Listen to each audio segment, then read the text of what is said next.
When you think of budgeting, what thoughts come to mind? Maybe boring, difficult, frustrating? If so, you're not alone. I've done a ton of work with budgeting throughout my career, and I hear this feedback all the time. Budgets can be challenging, but for you, as an Excel user, this can also mean opportunity. So in this video series, we're going to take a look at how to take this simple budget template and give it a makeover. So this template here just contains simple actuals versus budget for 1 month and this expenses by category chart. And we're going to do a lot of work to this budget template to improve how the user inputs data with things like dropdowns and locking cells, all the way up to writing formulas and then even creating this interactive dashboard with pivot tables and pivot charts. So this is not only going to give the budget template a better look and feel, but we really want to focus on usability, making the template easier for the user to use. And for this budget template, we are using more of a personal budget. However, these techniques you'll be able to apply these to more corporate or business budget templates as well, along with any other projects and data analysis work you're doing in Excel. We're going to cover a ton of different techniques and strategies and tips here to really help you improve the usability of your files. Now, these files will always be available for free download, and I'll put a link in the description below where you can download the files and follow along. And of course, if you have any questions or comments throughout the series, I'll leave a comment below this video as well. All right, so let's get into it and learn how to improve this budget.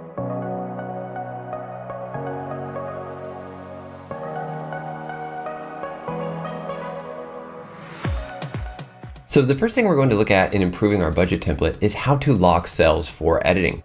On our monthly budget sheet here, we have a column with budget numbers, and these are the cells that you'll want you or your users to edit, to input your monthly budget numbers. However, there are a lot of other cells on this sheet that contain formulas. Like in this actual column here, we have this sum ifs formula here that's calculating a result. And you don't want your users to come in here and edit this formula or accidentally type over this formula with a number, because we're bringing that number in from our transaction sheet. And we'll talk about that in a future video. But the point is we want to lock some cells here for editing and allow users to edit other cells. And to do that, it's a two-step process in Excel. So the first step is to lock and unlock the cells. And that happens in the properties window. So for these cells here that we want to edit, I'm just going to select one of these cells first. I'm going to right click this cell and then I'm going to choose format cells. And that'll bring up this format cells window. And on the window here, we have a protection tab. And as you can see here, the locked checkbox is checked. And by default, all cells on all new sheets in Excel are locked. So that is by default the behavior in Excel. And like I said, this is a two-step process. So that lock does not come into place until we do the next step to protect the sheet. But what we want to do for these cells where we want to be able to have the user be able to edit them is we want to uncheck this checkbox. So we're going to unlock these cells. So we'll say OK there. And you can really do multiple cells at a single time. So I'm just going to select this cell. I'm going to hold the Control key and select all these cells here. And I have all these cells selected. Again, right click or Control 1 on the keyboard will bring up the Format Cells window. Under Protection here, we're just going to unlock or uncheck the lock and hit OK. So that's the first step. Now, as of right now, we can still edit any of the cells on the sheet. That step only applies once we protect the sheet. And in order to do that, we're going to right click the tab down here, the sheet tab, and we're going to go to Protect Sheet. And that'll bring up this window here. And as you can see, this is going to allow users of this worksheet to select locked cells and select unlocked cells. However, they will not be able to edit the locked cells. That behavior always exists by default. So you can have them select and unselect select the locked and unlocked cells if you want, and we'll just keep both of those checked, but they will not be able to edit the cells. You can also add a password here. That's an optional thing you can do. You can add a password to protect the sheet. I'm just going to leave that blank for now so we don't have a password, and we'll go ahead and hit OK. And now when we do that, you can see if we go here, maybe this is actually 4100, I can still input and edit these cells right here.